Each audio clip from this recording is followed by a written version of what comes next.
gain access to a board meeting and a one-on-one coaching session each month, our members pay a monthly subscription. So for our franchisees, that becomes a predictable, consistent income model. But the revenue opportunity does not end there. As you can imagine, if you're working with a business owner to help them develop their plans and strategies for their business, once you've helped them develop those, they also need to implement. And often we find they do not have the capability or capacity to implement. And therefore there's additional opportunity to generate revenue through getting involved more deeply in the organisation in a consulting capacity. Whether that be using your expertise that you've developed through your years in business or using tools provided by the Alternative Board. The business model is also scalable. Most consultants and coaches really struggle to scale their business because the business revolves very much around themselves. But because we have franchised this, we're able to pass on those advantages to our franchisees so they can scale their businesses. Now, not all of our franchisees choose to scale. Some build businesses entirely around themselves. And typically, a business owner that chooses that model over a number of years of building their business may get to the point where they're working with 40 to 50 business owners. Others do choose to scale.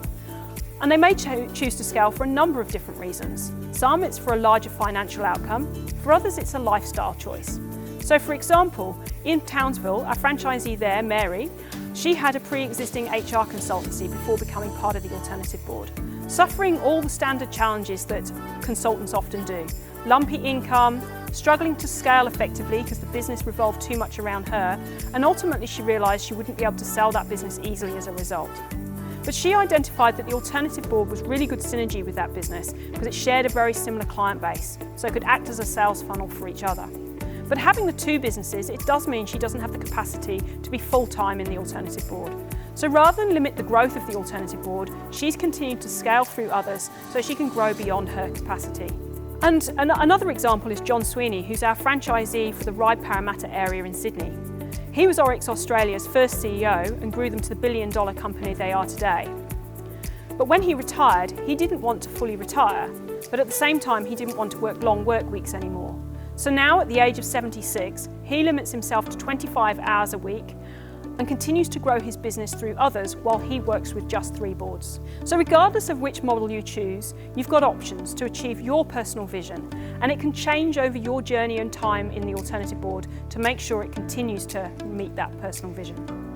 And then whichever way you go, ultimately at some point in the future you will want to exit the Alternative Board, whether it be for full retirement or otherwise. And at that point we've got a track record of our franchisees selling for between 1 to 1.5 times recurring revenue. While we've added a lot of systems, a lot of methodologies around what we do, and we really believe that we've got a world-class model, if not the world-class model, we're not like a McDonald's. I believe with a McDonald's, anybody could follow the formula, follow the recipe, and you'd end up with a Big Mac. But here at the Alternative Board, we need to partner with world-class people who would know how to use our systems, our methodologies and our tools to deliver value to our members. So we're looking for people who've come from a variety of different backgrounds. The thing that everybody has in common is they've got a deep understanding of business. They may have been in a senior management role in a corporate, or they may have owned their own business before, or they may have even been in the consulting and coaching space already. But whichever background they come from, they've got a deep understanding of business and they've got a deep desire and passion to give back to other business owners. They also have a desire to build something for themselves. They want to get out there and have the freedom and control to build their own business, build their own future, and are willing to do what it takes in order to build that business. So if this sounds like you, we'd love to hear more about you.